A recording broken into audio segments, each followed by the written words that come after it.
Prezados companheiros e prezadas companheiras, muito boa noite.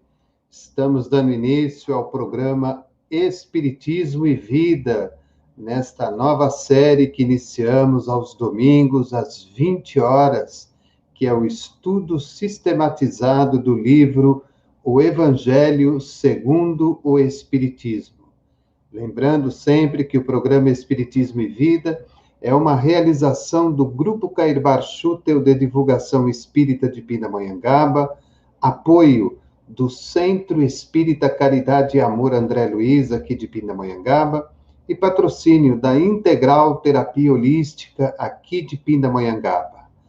É com muita alegria que hoje damos início a esse trabalho, num dia muito especial.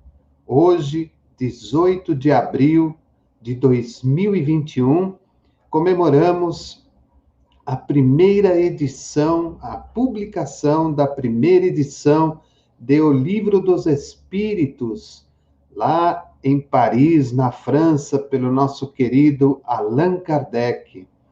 E, é claro, é uma data extremamente significativa para os espíritas, para os espiritualistas, para aqueles que são simpatizantes da doutrina espírita. Um momento muito significativo e, é claro, escolhemos essa data para darmos início a esse nosso estudo do Evangelho. E antes de adentrarmos nesse nosso primeiro trabalho desta série de estudo do Evangelho, gostaríamos de explicar a todos vocês como será o funcionamento desses nossos encontros. Eles serão feitos todos os domingos às 20 horas.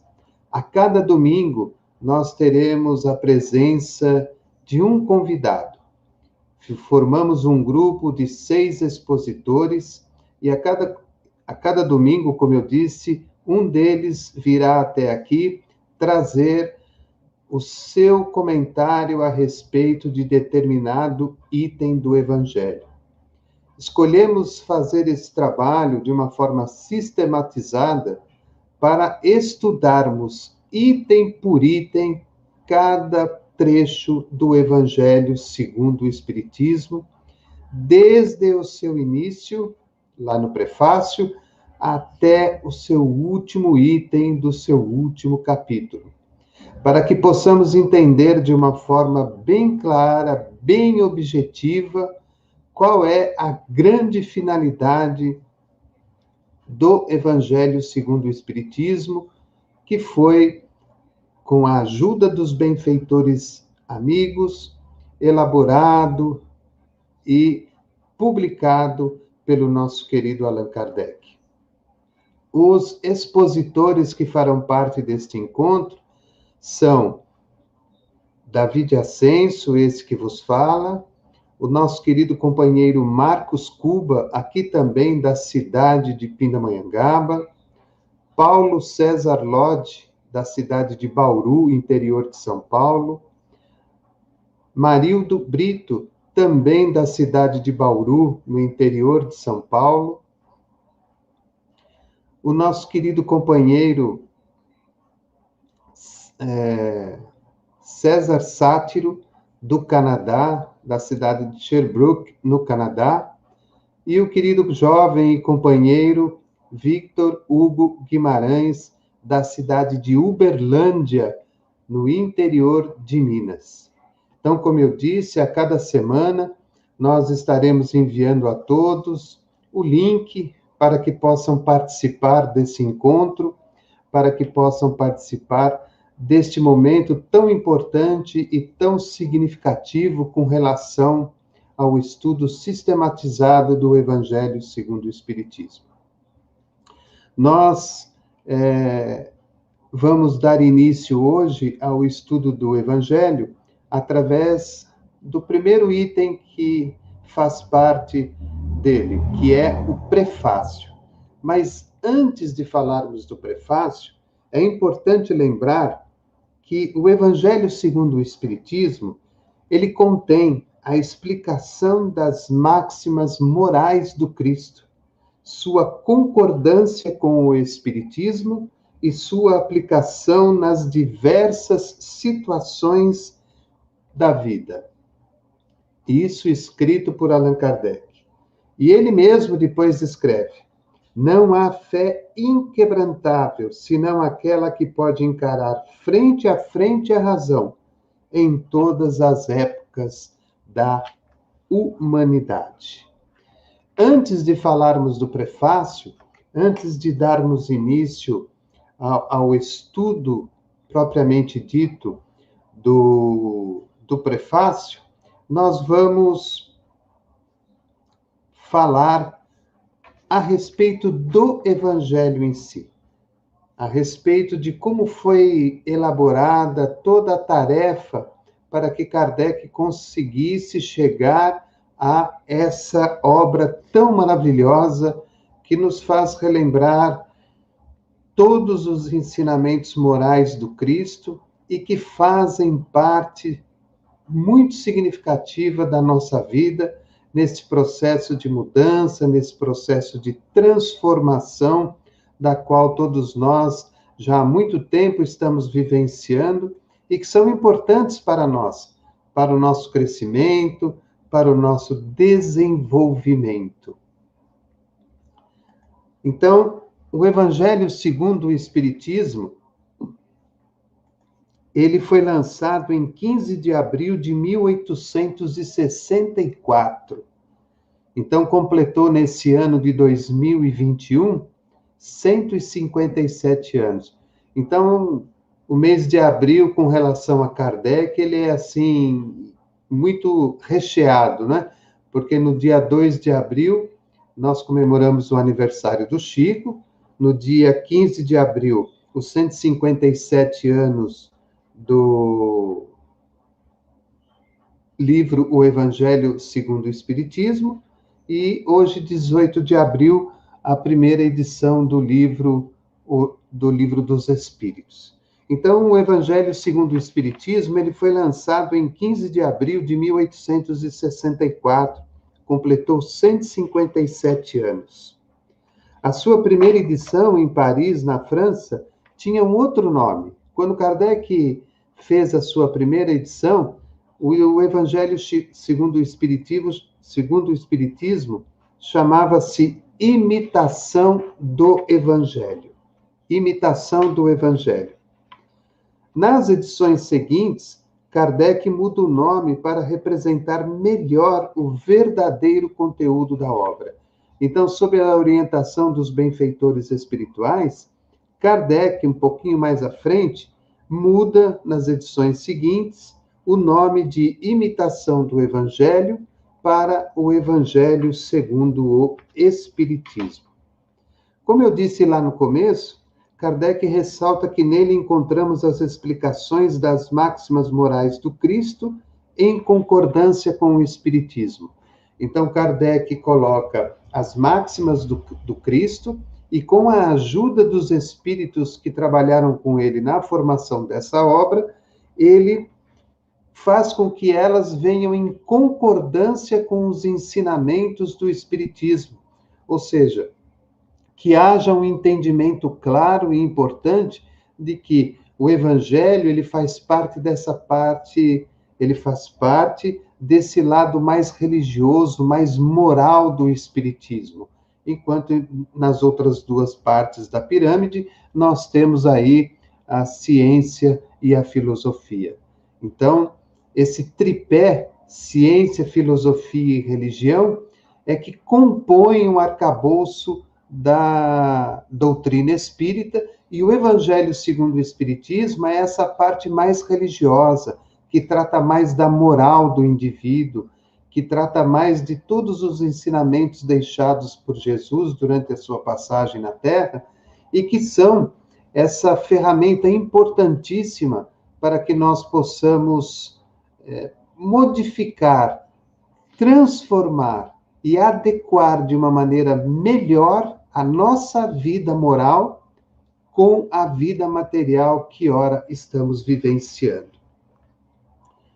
No ano do lançamento, conforme publicado em Obras Póstumas, Kardec comenta o seguinte: o edifício, que é o Espiritismo, começa a libertar-se dos andaimes e já podemos ver-lhe a cúpula a desenhar-lhe no horizonte. O edifício, que é o Espiritismo, começa a libertar-se dos andaimes, e já podemos ver-lhe a cúpula a desenhar-se no horizonte. Ou seja, Kardec dava mostras aí, através dessas palavras, que o Evangelho vinha dar aquele toque final à parte científica e filosófica trazida pelos espíritos superiores. Ou seja, o conteúdo moral das lições do Cristo vinha dar um suporte para todas as interrogações no que diz respeito à parte científica da doutrina, que são as manifestações e a comunicabilidade com os espíritos, e, por outro lado, vinha dar também suporte a todas aquelas questões que dizem respeito à vida passada, à vida presente e à vida futura, e que estavam contidas dentro da parte filosófica da doutrina. A redação do Evangelho exigiu de Kardec uma condição especial, pois para pesquisar, estudar e receber as intuições necessárias para a reunião e organização dos temas, Kardec se isolou por meses no vilarejo de Ségur, no sul da França. Então, além desse fato ser interessante para o nosso conhecimento, ele nos mostra o quanto muitas vezes nós, que hoje estamos aí aprendendo um pouco mais da parte filosófica, científica e moral, religiosa da doutrina espírita, o quanto nós necessitamos, o quanto nós precisamos, muitas vezes, nos isolar, nos ater a nós mesmos, para que possamos compreender melhor e de uma maneira mais profunda os ensinamentos de Jesus. Então, para que Kardec pudesse estudar, receber as intuições dos benfeitores amigos e fazer toda a pesquisa para a montagem do Evangelho segundo o Espiritismo, ele se isola por meses nesse vilarejo ao sul da França, chamado de Ségur. Então, olha que interessante. Kardec priva a sua vida, o seu contato, muitas vezes, com a sociedade, para estar devidamente à vontade com os benfeitores espirituais e, com isso, poder oferecer esse ensinamento da qual hoje nós estamos tendo a grata felicidade de poder receber, de poder ter junto conosco. Em 9 de agosto de 1863, um pouco antes do lançamento da primeira edição, Kardec recebe a seguinte mensagem de um espírito que lhe ajudava na elaboração da obra. E o espírito diz o seguinte: nossa ação, principalmente a do espírito da verdade, é constante ao teu derredor, e tal que não podes negar. Compreendes agora porque precisávamos ter-te sob as mãos, livre de toda a preocupação outra, que não o da doutrina? Uma obra como a que elaboramos de comum acordo necessita de recolhimento e de insulamento sagrado. Olha que mensagem bonita, né? Nós que muitas vezes vamos à casa espírita e acreditamos ser assim uma maneira prática, rápida, fácil e objetiva a nossa comunicabilidade com os espíritos, quando lemos esta mensagem deste espírito em 9 de agosto de 1863, antes da publicação da obra, observamos o quanto nós ainda precisamos nos resguardar com relação à nossa atividade mediúnica ou doutrinária dentro da casa espírita. O quanto nós precisamos nos preparar adequadamente para determinados trabalhos. Muitas vezes chegamos de uma forma afoita, atabalhoada dentro da casa espírita e nos encaminhamos para um determinado trabalho sem nos prepararmos adequadamente, sem uma prece, sem um estado de silêncio, de uma respiração profunda. E aí nós vemos que Kardec se isola durante meses da sociedade para se dedicar única e exclusivamente a uma obra. É claro que nós não podemos aí comparar o trabalho de um passe, o trabalho de um atendimento fraterno, um trabalho qualquer mais simples na casa espírita, com a elaboração de uma obra como o Evangelho segundo o Espiritismo. Mas o que nós estamos retirando desta passagem, desta mensagem desse Espírito, é a importância de nos prepararmos adequadamente.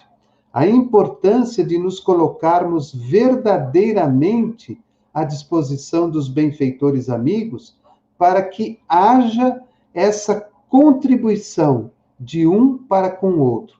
Imaginemos se o nosso querido Kardec fosse uma pessoa que se dedicasse à doutrina, se dedicasse, por exemplo, à elaboração do Evangelho segundo o Espiritismo, mas não se resguardasse, por exemplo, das atividades do dia a dia, do seu compromisso conjugal, do seu compromisso com a sociedade de um modo geral, com os seus afazeres como professor.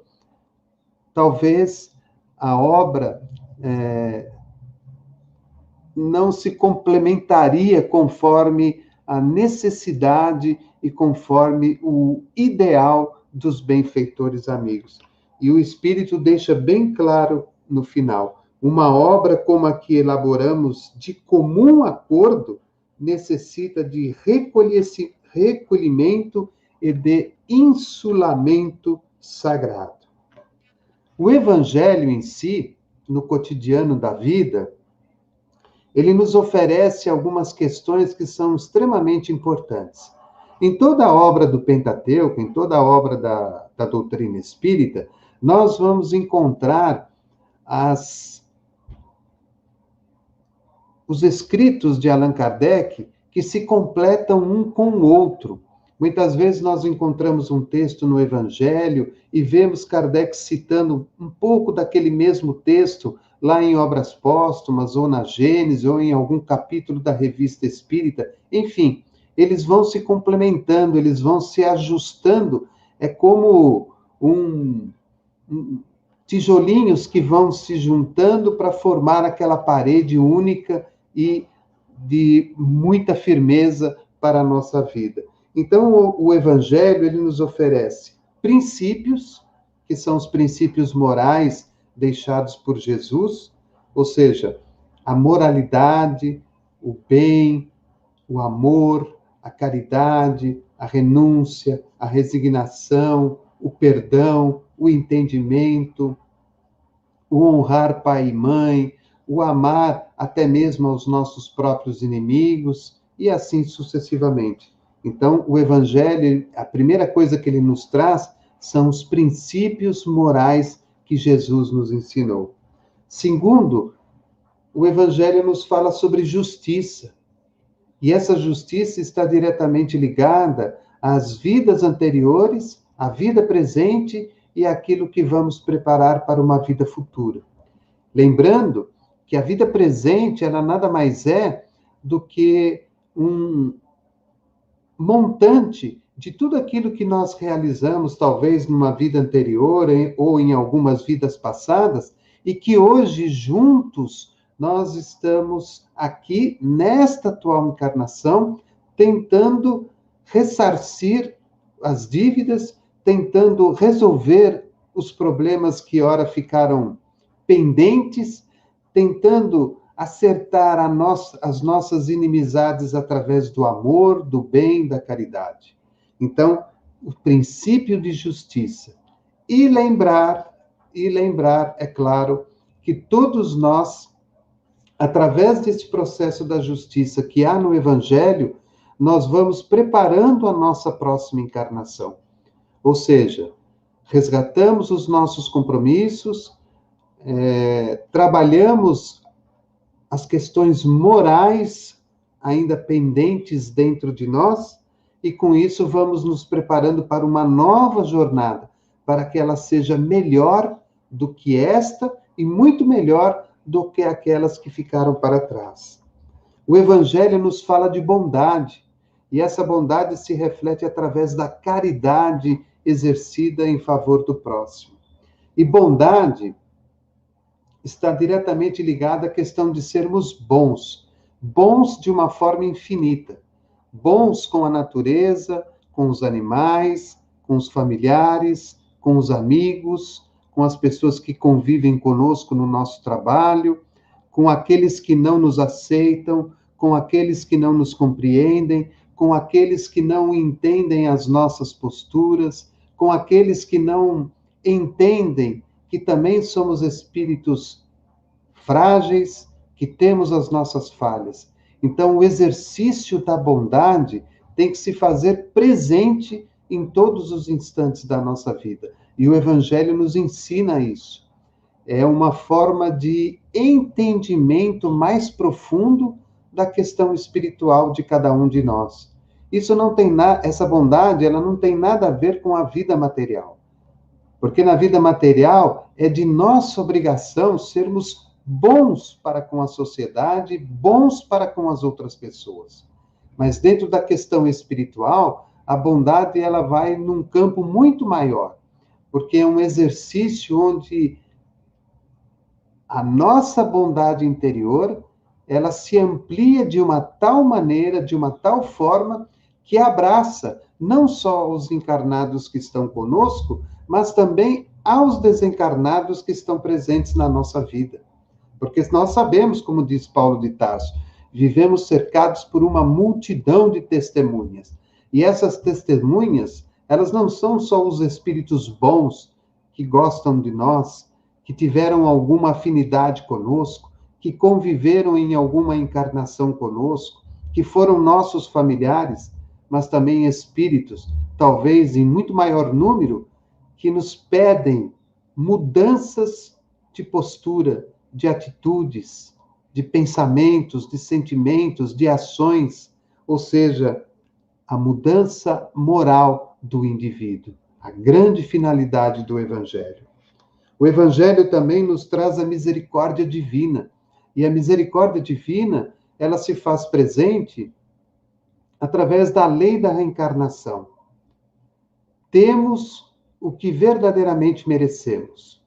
E se olharmos para nós, podemos observar que talvez estamos muito mais próximos ao bem do que muito mais próximos ao mal. Temos uma vida boa, agradável, equilibrada, feliz. Talvez não tenhamos tudo aquilo que desejávamos. Talvez não tenhamos tudo aquilo que gostaríamos de ter. Mas aquilo que temos é verdadeiramente o suficiente para que possamos viver em harmonia conosco e com a vida. Então, a misericórdia divina, ela nos mostra que a reencarnação ela é extremamente justa. Ninguém está no lugar que está sem merecer. E dentro dessa misericórdia divina, colocamos aí um temperinho que é muito significativo, que se chama livre-arbítrio. Hoje, com maior entendimento, com maior inteligência, com maior capacidade, com uma disponibilidade muito maior de acesso a inúmeras informações, o nosso livre-arbítrio, ele se encontra num patamar muito mais alto do que talvez na última encarnação que tivemos.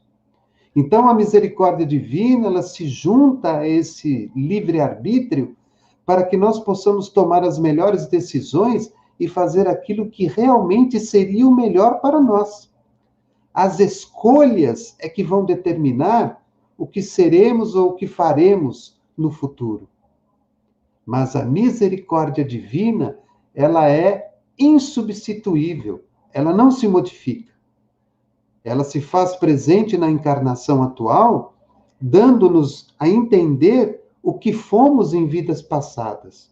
Os nossos sentimentos, os nossos pensamentos, aquelas nossas fraquezas que ainda precisam ser trabalhadas, elas nos dão conta de tudo aquilo que vivenciamos em vidas anteriores, ou talvez na última encarnação. Então a misericórdia se faz presente e muitas vezes, em vez de nos colocar num estado de sofrimento, como se fosse uma punição, a espiritualidade nos coloca numa situação de bem, de abundância, para ver até que ponto nós seremos gratos pelo que estamos recebendo e saberemos aproveitar a oportunidade. E mesmo carregando aquelas sombras anteriores, saberemos vencê-las e seguirmos adiante. Então, o Evangelho segundo o Espiritismo, ele nos traz a misericórdia divina. Outra questão que o Evangelho nos ensina é a fé raciocinada. A fé raciocinada. Nós precisamos entender essa questão, que ela é muito importante. A fé raciocinada. Entender que, para tudo que realizamos dentro da casa espírita, nos trabalhos práticos, nos trabalhos de estudo, a nossa mente, que está no espírito, o meu cérebro, que está no meu corpo, em comunhão, em conjunto, devem, através da fé raciocinada, questionar a tudo e a todos. A comunicabilidade dos espíritos, as mensagens trazidas pelos espíritos que se dizem muitas vezes superiores ou amigos, enfim, entender os porquês de cada uma das coisas que vão acontecendo conosco dentro do trabalho espírita. Não nos permitirmos, em hipótese alguma, deixar enganar pelas intuições, pelas inspirações, pelas sugestões dos espíritos que se aproximam de nós. Diz Kardec em uma de suas obras que sempre o primeiro pensamento que nos vem à mente é do espírito mais próximo de nós, aquele que nos quer muito bem, o nosso espírito protetor. E que muitas vezes as demais sugestões nada mais são do que espíritos que tentam tirar-nos das nossas caminhadas mais corretas, mais certas e mais profundas. Então, o Evangelho pede-nos fé raciocinada. Fé raciocinada, como, por exemplo, os ensinamentos de Jesus que Kardec coloca no Evangelho, mostrando-nos de uma forma clara, filosófica e científica de que não existem milagres, de que não existem coisas sobrenaturais. O que existiu ao tempo de Jesus foi um espírito de alta envergadura moral, mediúnica e espiritual, presente junto a um grupo de espíritos ainda muito atrasados e ainda em evolução, que contou com a presença e a ajuda de alguns outros espíritos que foram chamados de seus apóstolos ou seus discípulos, que o ajudaram na tarefa da qual ele tinha que cumprir. Tudo que Jesus realizou nada mais foi do que um trabalho da sua capacidade mediúnica, da sua capacidade espiritual, da sua capacidade moral perante aqueles espíritos que faziam parte daquela sociedade. Então, a fé raciocinada nos mostra no Evangelho que não há sobrenatural, não há milagre. Tudo tem uma explicação filosófica e científica. Se perguntarmos através da filosofia e estudarmos e pesquisarmos através da ciência, encontraremos na doutrina espírita a resposta que necessitamos. E também o Evangelho nos traz o entendimento da reencarnação. Já falamos anteriormente. O entendimento da reencarnação, ou seja, a reencarnação ela é necessária para nós. Ela é importante para nós. Não há como negar o processo reencarnatório. Hoje, mais do que nunca, na Rússia, no Japão, na China, nos Estados Unidos e em outras localidades aí do nosso planeta, grandes pesquisadores, grandes cientistas, grandes professores de universidade estudam sistematicamente e de uma forma muito profunda a questão da reencarnação. Ou seja, ela existe. Como que nós podemos explicar muitas vezes crianças em tenra idade tocando instrumentos, crianças em tenra idade fazendo palestras, ou muitas vezes tocando um piano sem uma partitura à sua frente, falando línguas diferentes? Como é que nós podemos entender e compreender que determinados espíritos em crianças se lembram de seus pais anteriores, de seus irmãos, da cidade onde moravam, da casa onde moravam, e são capazes até de levarem os seus pais atuais ao local onde viviam anteriormente. Então, hoje, a ciência e todos esses grandes pesquisadores se debruçam para entender melhor a questão da reencarnação. E a cada dia que passa, vai ficando mais comprovado de que somos espíritos reencarnacionistas e que nós estamos aí dando uma continuidade no nosso processo de evolução, de crescimento e de desenvolvimento. O Evangelho nos traz uma compreensão também da vida presente e da vida passada. A vida presente, um resultado da vida passada.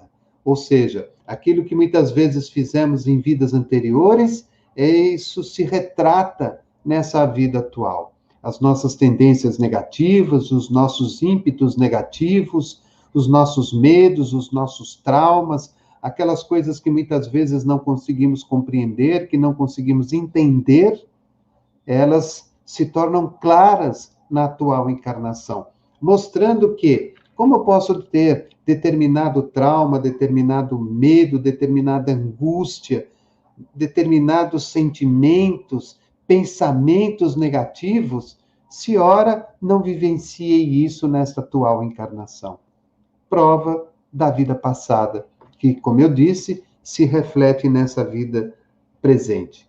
E, por último, o Evangelho nos fala da vida futura, ou seja, do futuro da humanidade. Então, em vários trechos do Evangelho, os espíritos comunicantes, como também o próprio Kardec, nos falam que o futuro da humanidade, o futuro dos espíritos, o futuro de todos nós é o crescimento, é o desenvolvimento, é a luz, é estarmos de bem com a espiritualidade no sentido de crescer, de progredir, de sermos melhores. Podemos estacionar, se quisermos. Podemos sentar numa cadeira e aguardarmos a vida passar.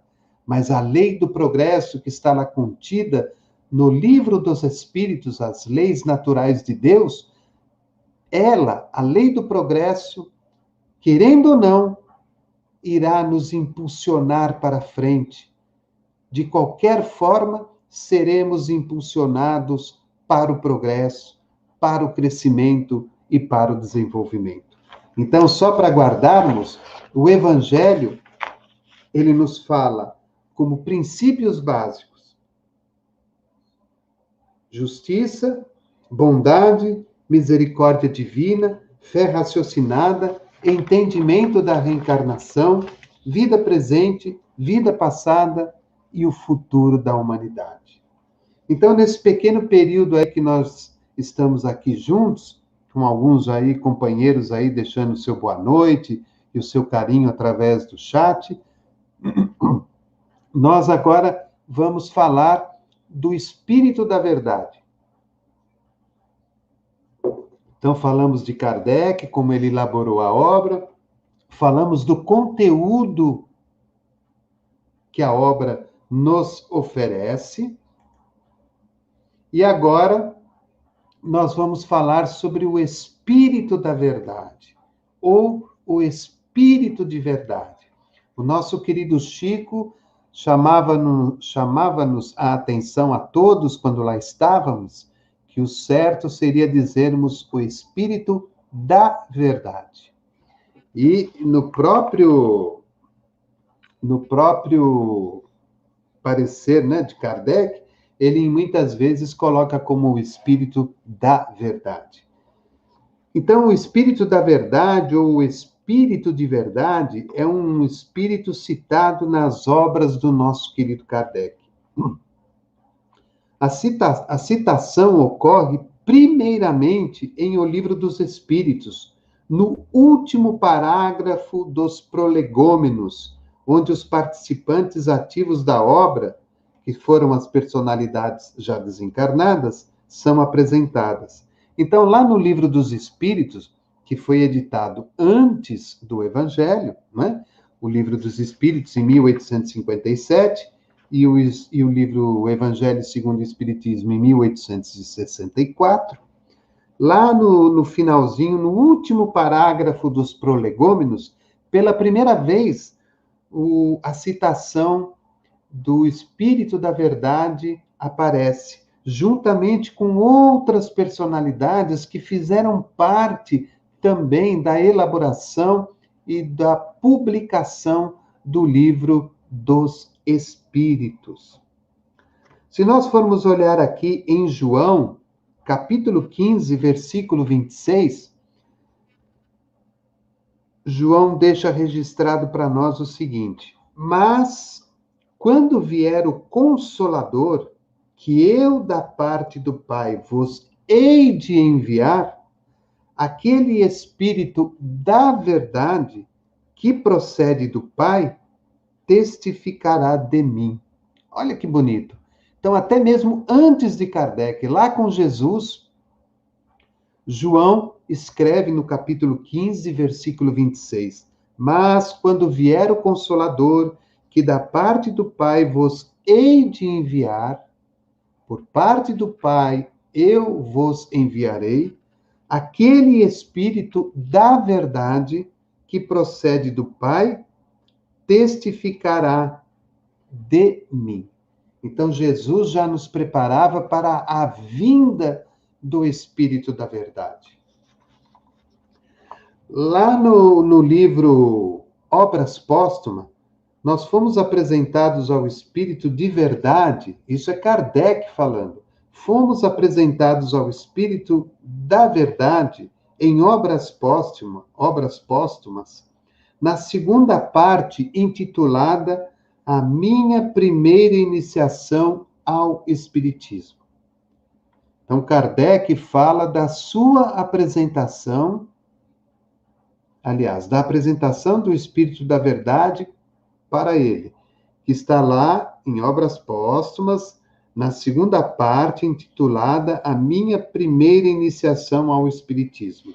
E aí começa o diálogo. E Kardec diz: meu espírito familiar, quem quer que seja, agradeço-te por ter vindo me visitar. Consentirá em me dizer quem tu és? E o espírito responde: porque para ti eu me chamarei a verdade. E todos os meses aqui, durante 1/4 de hora, estarei à tua disposição. E aí Kardec, como um bom investigador, um bom cientista, um bom professor, pergunta de novo: o nome verdade, por ti adotado, constitui uma alusão à verdade que eu procuro? E o Espírito responde: talvez. Pelo menos é um guia que te protegerá e ajudará. E Kardec pergunta de novo: terá animado na Terra algum personagem conhecido? E o Espírito responde: já te disse que, para ti, sou a verdade. Isto, para ti, quer dizer discrição. Nada mais saberá a respeito. Olha a resposta do Espírito. Já te disse que, para ti, sou a verdade. Isto, para ti, quer dizer discrição. Nada mais saberá a respeito. Aí Kardec pergunta de novo: disse-me que será para mim um guia que me ajudará e protegerá. Compreendo essa proteção e o seu objetivo, dentro de certa ordem de coisas.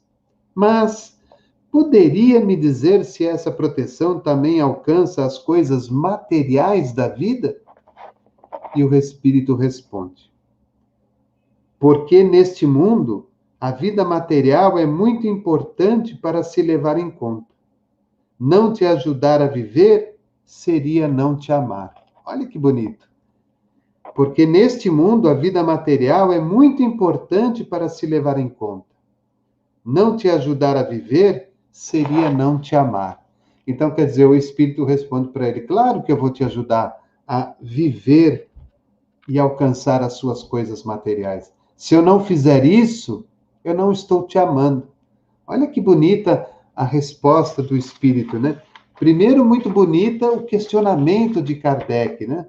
Curioso como ele era, cientista como ele era, pesquisador como ele sempre foi, além de uma pessoa extremamente evoluída, além de uma pessoa extremamente repleta de muita cultura, Kardec tinha esse espírito de pesquisa, esse espírito científico e filosófico dentro dele, que o fazia perguntar por várias vezes determinadas questões até chegar ao limite da verdade, daquilo que era o correto a ser publicado nas obras da codificação da doutrina. E por última parte, nesse nosso encontro de hoje, nós vamos ler o prefácio do livro O Evangelho segundo o Espiritismo. Então, recapitulando, falamos de como a obra foi elaborada, de como ela foi feita, falamos do que há de conteúdo dentro do Evangelho segundo o Espiritismo, falamos de quem é, na verdade, o Espírito da Verdade, e agora vamos à mensagem inicial do Evangelho, que é a mensagem do prefácio.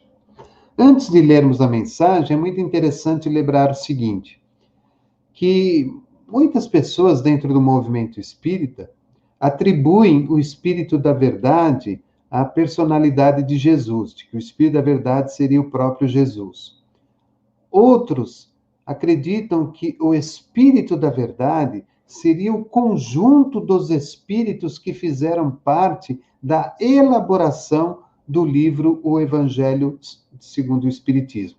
Como, por exemplo, Emmanuel, Santo Agostinho, São Luís, Francisco de Assis e tantos outros. Fênelon. Enfim, o que importa é a mensagem que o Espírito deixou. E como ele mesmo diz, é uma coisa que ficou ali guardada entre Kardec e esse Espírito que se comunicou com ele. Esse Espírito que se apresentou como a verdade. Então, o Espírito da Verdade, ele traz para nós os ensinamentos que são o mais importante. O nome do Espírito, quem ele foi em vidas anteriores, isso não importa. Isso não é significativo. O que é significativo é o ensinamento moral que o Espírito traz a todos nós. Então, no prefácio do livro O Evangelho segundo o Espiritismo, Tem logo uma nota no rodapé que a editora coloca, que diz assim: a instrução acima, transmitida por via mediúnica, resume ao mesmo tempo o verdadeiro caráter do Espiritismo e o objetivo desta obra. Eis porque ela foi colocada aqui como prefácio. E a mensagem é justamente do Espírito, aqui nesse livro, na edição, eu estou usando um livro editado pela CELD, que é o Centro Espírita Leon Denis, do Rio de Janeiro. Aqui está como o Espírito de Verdade.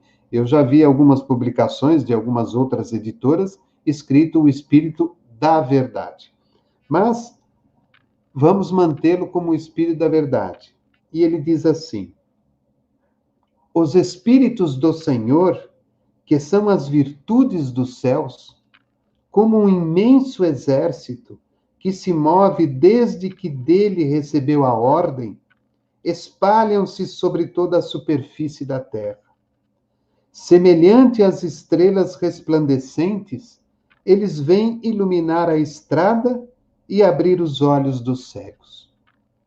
Eu vos digo, em verdade, são chegados os tempos em que todas as coisas devem ser restabelecidas no seu verdadeiro sentido, para dissipar as trevas, envergonhar os orgulhosos e glorificar os justos. As grandes vozes do céu ressoam como o som do clarim, e os coros dos anjos se reúnem. Homens, nós vos convidamos para o divino concerto. Que vossas mãos peguem a lira, que vossas vozes se unam, e que, em um hino sagrado, elas se propaguem e vibrem em toda a extensão do universo. Homens, irmãos que nós amamos, estamos próximos de vós. Amai-vos também uns aos outros, e dizei, do fundo do vosso coração, fazendo as vontades do Pai que está no céu: Senhor, Senhor, e podereis entrar no reino dos céus. O Espírito da Verdade. E eu grifei algumas coisas nessa pequena mensagem, que ela é muito linda, muito significativa, onde ele já começa dizendo que os Espíritos do Senhor, somos nós, os Espíritos do Senhor são as virtudes dos céus. Então, o Espírito da Verdade está dando a mim e a todos nós a chancela de que nós somos também espíritos virtuosos. Nós não somos só espíritos ruins, endividados, como muitas vezes ouvimos expositores e companheiros falarem na casa espírita. Temos, sim, as nossas virtudes. Está aqui, Espíritos do Senhor, virtudes dos céus. E temos tantas virtudes boas junto conosco, que fomos merecedores de estarmos aqui hoje, reencarnados em pleno 2021, vivendo esta situação de modificação, de transformação do planeta e da própria humanidade.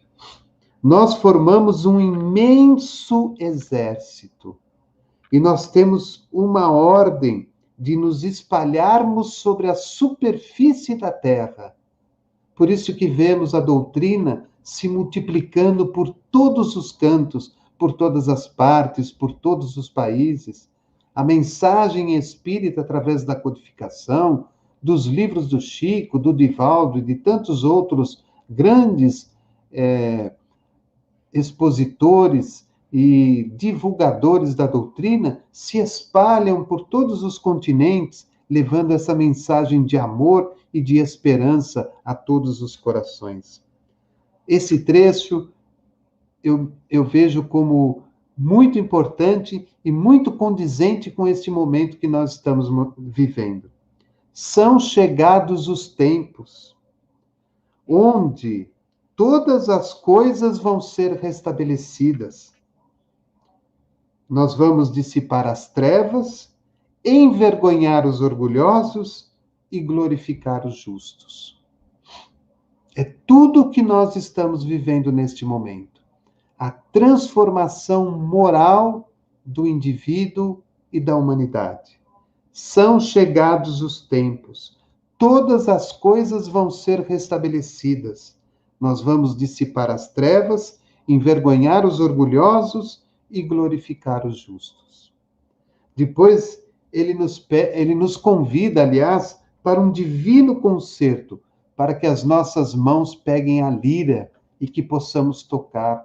E pegar a lira é pegar no Evangelho e tocar a mensagem do Cristo ao coração de tantos irmãos que estão aí tão desolados, tão oprimidos, tão desesperados e amedrontados com todo este momento conturbado que nós estamos vivendo. As nossas vozes devem se unir num único hino sagrado, para que propaguem e vibrem em toda a extensão do universo. Irmãos que nós amamos, estamos sempre próximos de todos vocês. Amai-vos uns aos outros e falem do fundo do coração: Senhor, Senhor, e podereis entrar no reino dos céus.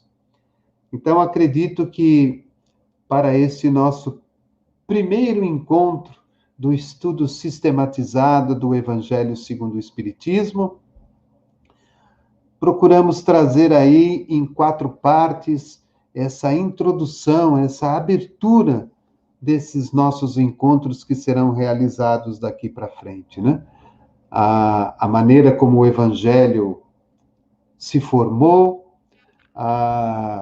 o conteúdo do Evangelho, principalmente na questão moral e dentro dos ensinamentos de Jesus, a questão do Espírito da Verdade, independente de quem ele seja, mas sim aquilo que ele trouxe como mensagem, e esse prefácio, da qual eu recomendo que todos, hoje à noite, antes de irem dormir, leiam com muita atenção esse prefácio, essa mensagem muito linda, porque ela nos dá conforto ao coração, de que não estamos sozinhos, de que nada está acontecendo ao acaso da vida, de que tudo, exatamente tudo, está dentro de uma elaboração, de um programa traçado pelo próprio Jesus, pelos espíritos superiores, para que vivenciemos este momento com dignidade, com alegria, com fé, com esperança, ofertando a todos que se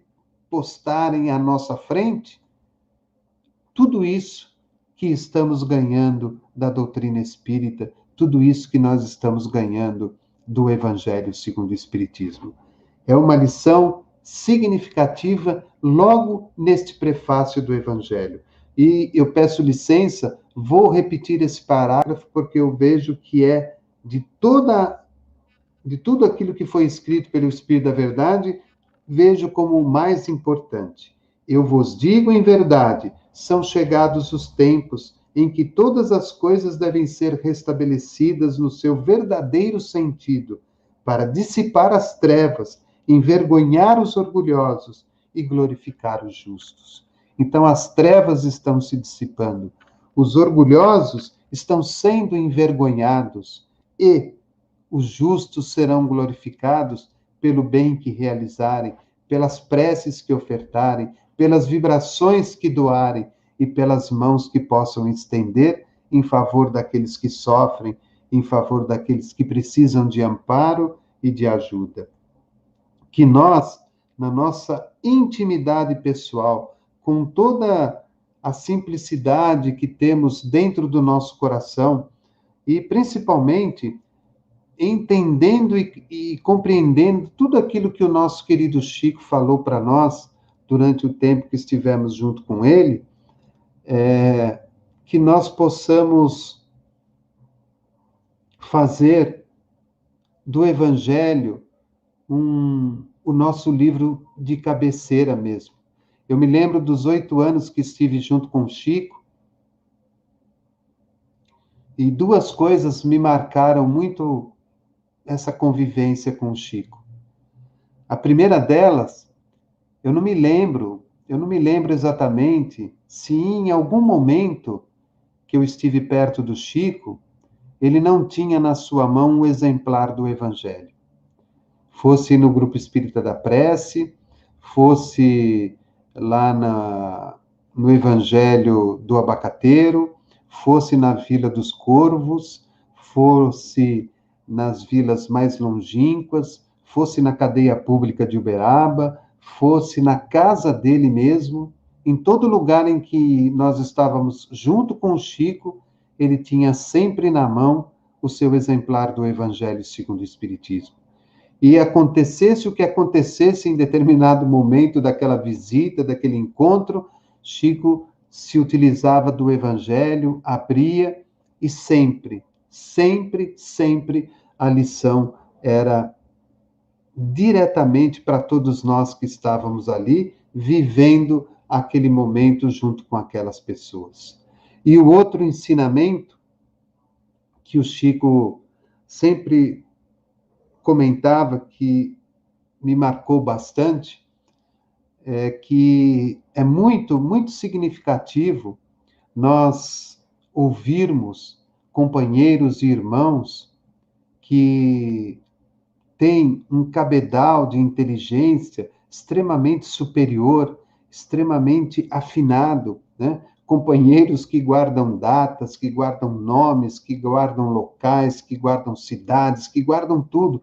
Pessoas que têm um intelecto muito bem formado, muito bem treinado, que já trazem isso de outras encarnações. E aí o Chico falava para nós que nós, o Chico com aquela humildade, né? Que nós, que muitas vezes não temos esse total intelecto, que nós procuremos juntar o pouco que temos com o sentimento do nosso coração. Ou seja, falarmos de coração, falarmos daquilo que está dentro do nosso coração, falarmos do amor que existe dentro de nós, do amor pela doutrina, do amor pelo Jesus, do amor por aquilo que fazemos com carinho, com dedicação. Então, eu vejo que esse nosso encontro do Evangelho, com certeza vai trazer esse sentimento para nós, esse sentimento de bondade. Nós vamos ter aí irmãos muito capacitados, muito inteligentes, que com certeza trarão lições maravilhosas do Evangelho para todos nós, mas vejo em cada um deles um sentimento de amor pela doutrina muito grande, e não é à toa que não eu os escolhi, mas a espiritualidade nos intuiu para que eles fossem chamados, para que eles fossem convidados a compartilhar conosco deste estudo, que vai aí durar bons e longos domingos, mas que com certeza será de muita alegria, e esse encontro do Evangelho me remete às reuniões de quinta-feira à noite, quando íamos a Uberaba, no Chico, e antes de fazermos a nossa reunião com o grupo da federação, o Chico sempre fazia uma reunião sobre o Evangelho, e nós ali discutíamos a respeito daquilo que ele abria e lia para todos nós. Então fica aí essa nossa dica, né, do próprio Chico. Usemos a nossa capacidade intelectual junto com o grande amor que existe no nosso coração, para que possamos oferecer à doutrina e a todos que nos acompanham o melhor que existe em nós. E o melhor esteja sempre envolto de verdade, de justiça, de alegria e de amor por aquilo que estamos fazendo.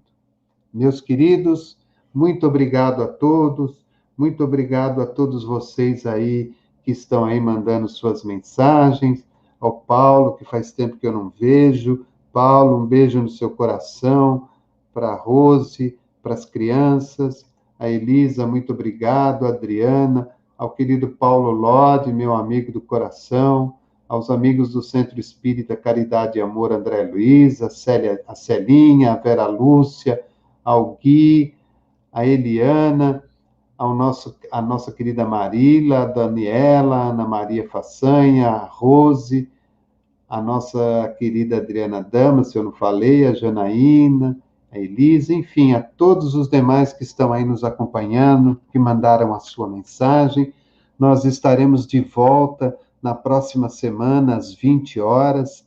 Na semana que vem, quem estará fazendo a apresentação dessa continuidade do estudo do Evangelho segundo o Espiritismo será o nosso companheiro Marcos Cuba, aqui de Pindamonhangaba, que é trabalhador do Centro Espírita Eurípides Barçanufo.